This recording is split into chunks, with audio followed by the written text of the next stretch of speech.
So imagine this, fucks this, and you get this. So unless it grows up to be a psychopath, it is not gonna kill its father.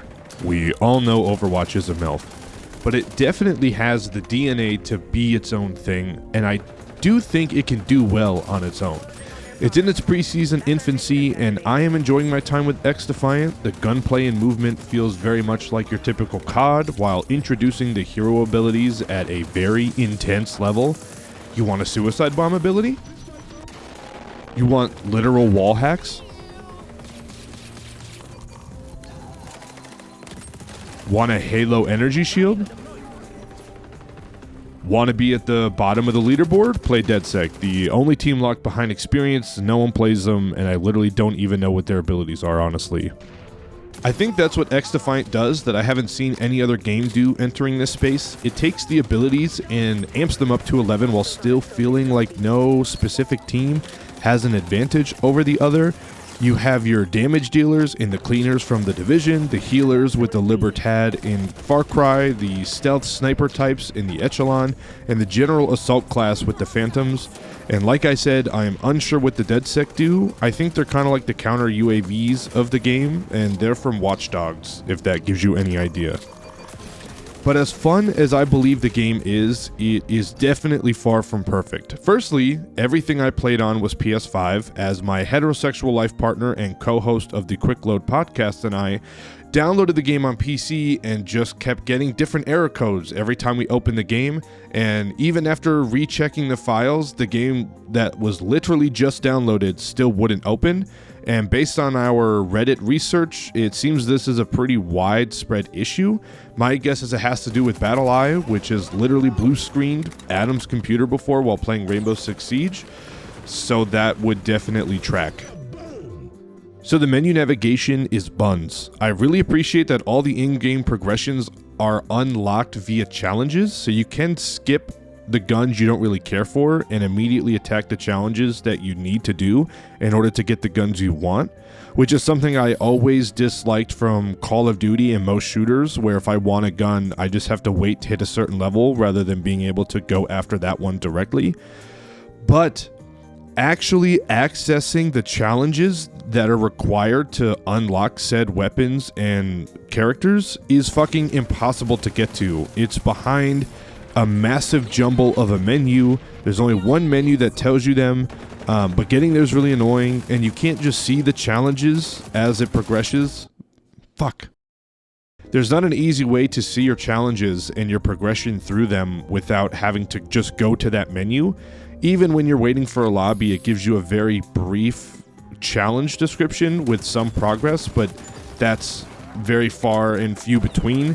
And when you're creating a class, it also doesn't show you your challenge progress. So then you have to leave that menu and then go to the challenge menu to find it. It's fucking annoying. Also, loading into a game is probably the worst thing I have seen since the 360 era of games. If you're in the middle of something, like let's say creating a class, and you load into a game, it freezes everything and then yanks you into a loading screen, pulling you right out of what you were doing. So if you are in the middle of creating a loadout, you just lost all of that information and then have to go in while you're in-game, waste in-game time to create the class that you wanted. Also, loading in and out of games just takes forever. I don't know why the loading screen will sit at like 20 or 30% and then skyrocket to 100% at the last second and then load you into the menu. Why does it take so long to load out of the game? The game is over, just give me the menus. Leaving the menus, as far as gameplay goes, there's definitely some rubber banding issues. I have definitely seen people either freeze up or fly across the map from their current location. I think they're trying to negate this issue by literally preventing you from playing if you have McDonald's Wi-Fi, because I think if your ping is over a certain threshold, they just don't let you play the game, because when I was downloading some stuff in the background of my PlayStation, the game just would not load. As soon as those finished, I was able to get into the game and play no problem. But there's also been a couple times where my ping is either at 4 or 400, and there's not really an explanation as to why my ping is so high. This wasn't even like high gameplay times. Plus, I've been playing games at this current apartment with this current internet for so long, and I've never had ping issues before, so it's definitely not an internet thing. It is definitely a game thing. But given all those issues, the game is free. That obviously doesn't excuse the issues, but this is Ubisoft's first attempt at getting into the FPS competitive world using their many game franchises. And as much as Ubisoft deserves shit, and you should continue to shit on them, I do commend them for their attempt at making a pretty solid entry, I think, into what is very well known as a shitstorm of a industry right now. Now, as a games as a service game, this could literally be dead in a month, especially with Black Ops 6 coming out, and it being on Game Pass day one is actually insane. So not only will XDefiant lose players to Call of Duty as they would have anyway, but those who are already paying for Game Pass or already have Game Pass won't need to drop another $70 to play it. So even more people that may not have initially bought the game right off the bat don't have to buy the game to play it. So they're going to leave XDefiant to go play Call of Duty, at least temporarily. Honestly, I think if the game had come out earlier this year, especially riding out the disappointment that a lot of people felt for Modern Warfare 3, they probably would have gotten a significantly higher player base off the bat. It definitely would have boosted the amount of people playing it and how they felt about it.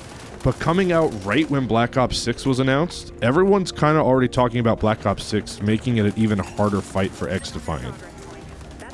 I do believe come January, Black Ops 6 will have been out for a while, and it'll be after the holiday season where a lot of people, specifically the younger crowd, will be getting their hands on Black Ops 6. So January is really the best way to tell what's going to happen to XDefiant, assuming, of course, it's even around that long. But anyways, thank you guys so much for watching. I really appreciate you taking time out of your day to listen to me complain and compliment games. If you are playing XDefiant, who are you playing as? Do you like it? Do you not like it? What are you thinking? Let me know in the comments below. And if you want to see more shit like this, definitely subscribe, because I have a never-ending film studies debt, so I need to use it somehow, and I guess this is it. Thank you again, and I will see you in the next one.